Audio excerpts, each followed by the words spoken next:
Hola, sóc el Miguel Mateu Sanz, estudiant de doctorat al grup de Biomaterials, Biomecànica i Enginyeria de Teixits en la Universitat Politècnica de Catalunya, on duc a terme la meva tesi doctoral anomenada Tecnologia de plasmes per al tractament de l'osteosarcoma, des del gener del 2018 fins al gener del 2022.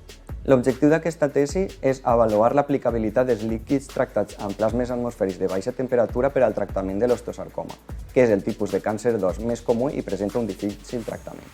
Els plasmes atmosfèrics de baixa temperatura són un tipus de gasos ionitzats molt reactius que s'utilitzen per a tractar líquids i produir espècies reactives d'oxigen i de nitrogen en aquests.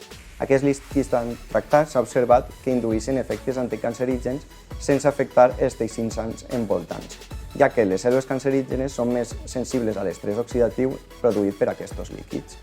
Per a determinar si aquest nou tractament és efectiu per a l'osteosarcoma, en aquesta tesi se pretén avaluar els efectes d'aquests líquids en diferents línies d'osteosarcoma i en cèl·lules òssies sanes, i determinar el mecanisme de mort cel·lular i la resposta molecular, tant en cultius 2D com en cultius 3D i en teixits tumorals.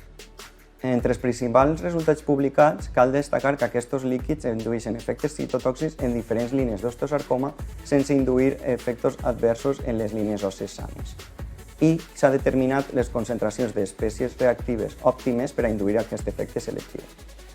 Aquestes concentracions d'espècies reactives depenen dels paràmetres del plasma, del temps de tractament del líquid i de la composició d'aquest. Entre els principals efectes induïts cal destacar l'increment d'espècies reactives intracel·lulars, la inducció de dany al DNA, la mort cel·lular per apoptosi i la disminució de la proliferació dels teixits tumorals. Aquests resultats van permetre avançar en el futur trasplàs clínic d'aquesta tècnica per al tractament de l'osteosarcoma.